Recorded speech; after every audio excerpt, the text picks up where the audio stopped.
Dans le programme actuel de mathématiques pour la seconde spécialité mathématique, un exercice avec des vecteurs. Un triangle ABC, le point M défini par AM vecteur égale moins 1 demi du vecteur AB. Autre vocabulaire, M partage le bipoint AB dans le rapport moins 1 demi. Le point N défini par vecteur AN égale 1 tiers de vecteur AC. N partage AC dans le rapport 1 tiers. BP, vecteur BP, égale 3 cinquièmes vecteur BC. BP égale 3 cinquièmes du vecteur BC. On demande de déplacer les points ABC. Observez les points MNP.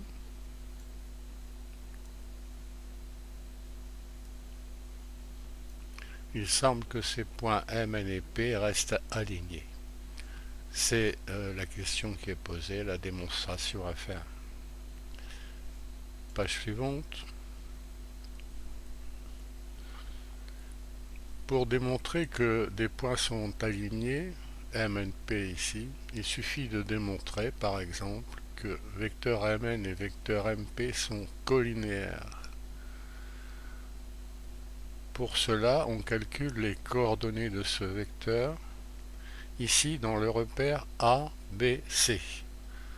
Alors on a l'habitude des repères orthonormés, voilà un repère qui n'est ni ortho ni normé.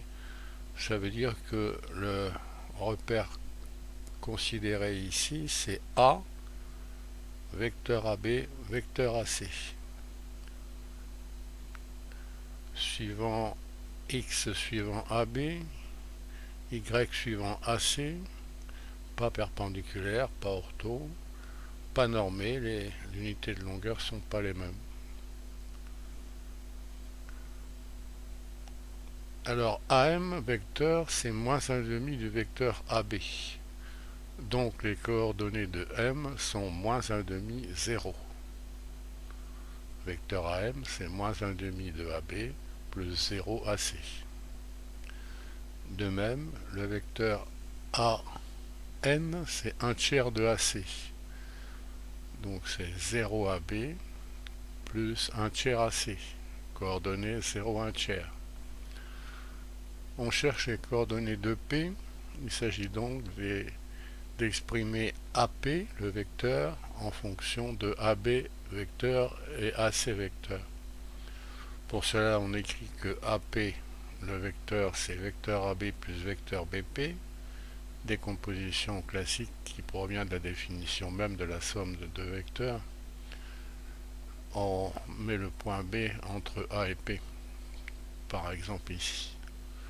Or, BP, on sait que c'est 3 cinquièmes de BC, et BC, c'est BA plus AC, toujours en vecteur. Donc, on arrive à cette expression.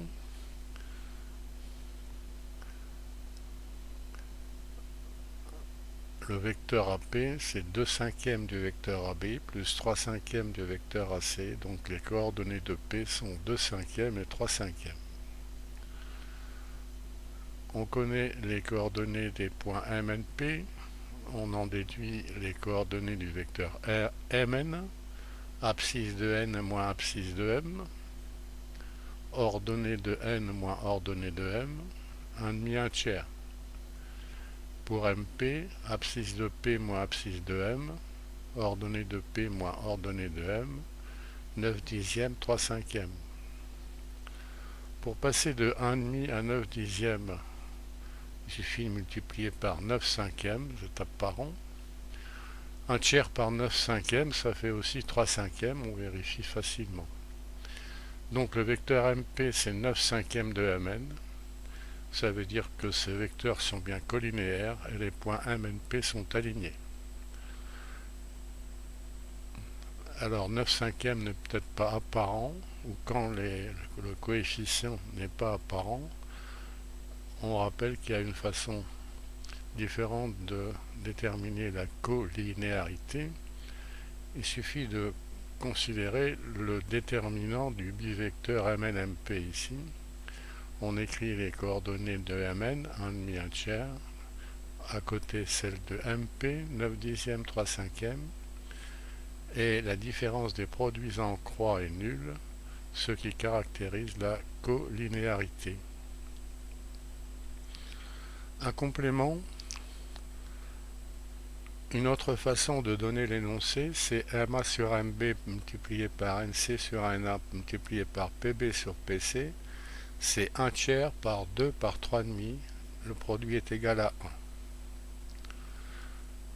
1. On dit que donc les points MNP sont alignés d'après le théorème de Menelaus. Alors c'est un théorème connu au siècle dernier. Rien n'empêche pour les amateurs de voir ce théorème ici à la portée de niveau collège.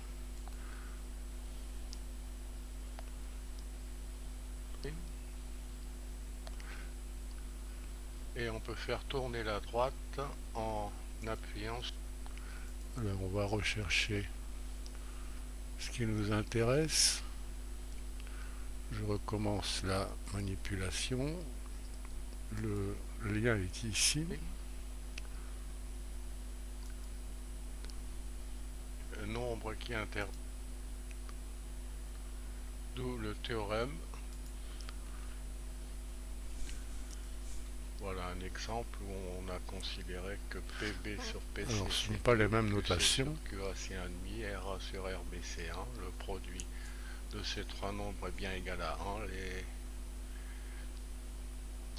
Les points alignés,